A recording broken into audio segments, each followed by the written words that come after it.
কাঞ্চনজঙ্ঘা এক্সপ্রেসের মর্মান্তিক দুর্ঘটনা। রাঙ্গাপানি স্টেশনের আগে অটোমেটিক সিগন্যালের ত্রুটি ছিল, জানায় রেল। তাই ম্যানুয়াল মেমো নিয়েই যাত্রাপথে এগোয় শিয়ালদাগামী ডাউন কাঞ্চনজঙ্ঘা এক্সপ্রেস ও মালগাড়িটি। তাহলে কোথায় ভুল, কার গাফিলতিতে দুর্ঘটনা? তদন্তে রেলওয়ে সুরক্ষা কমিশন।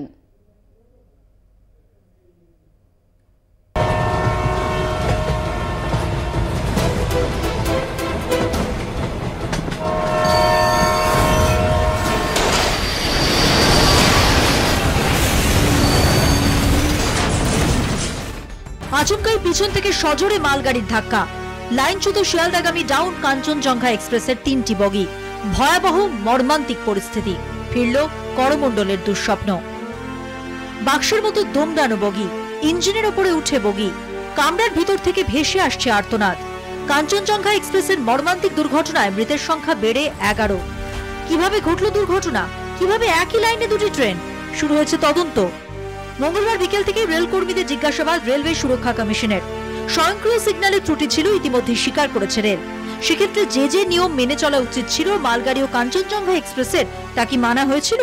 ऑटोमेटिक सिग्नल खराब थे तो उसके लिए प्रोसीजर फॉलो करना होता है ड्राइवर्स को। तो पहले वाले ड्राइवर को भी फॉलो करना है, पीछे वाले को करना है। अब इसमें क्या गलती हुई है उसी का इन्वेस्टिगेशन कर रहे हैं। सारा रिकॉर्ड जो है सील कर लिया गया है, सारी अथॉरिटी जो दी गई है वो सब सील कर ली गई है। लोगों से अभी इंक्वायरी होगी, उसके बारे में पता चलेगा कि ऐसा क्यों हुआ है। একতরফাভাবে তাই বলা যাবে না মালগাড়ি চালকের সিগন্যাল না মানার জেরেই এই দুর্ঘটনা। ইতিমধ্যে সমস্ত মেমো, রেকর্ড এবং লগবুক বাজেয়াপ্ত করা হয়েছে। প্রশ্ন উঠেছে পরিকাঠামো ও প্রযুক্তি নিয়েও। বিগত কয়েক বছরের রেল দুর্ঘটনায় বারবার উঠে এসেছে কবচ সুরক্ষার কথা, কিন্তু আসল সময় কেন কাজে আসে না কবচ? দেশে সব মিলিয়ে রেল রুট 69,000 কিলোমিটার, এর মধ্যে মাত্র 1500 কিলোমিটার কবচ সুরক্ষা প্রযুক্তির আওতায়। দুর্ঘটনার জেরে মঙ্গলবারও বাতিল নিউ জলপাইগুড়ি হাওড়া শতাব্দী এক্সপ্রেস, হাওড়া নিউ জলপাইগুড়ি শতাব্দী এক্সপ্রেস সহ 5টি ট্রেন।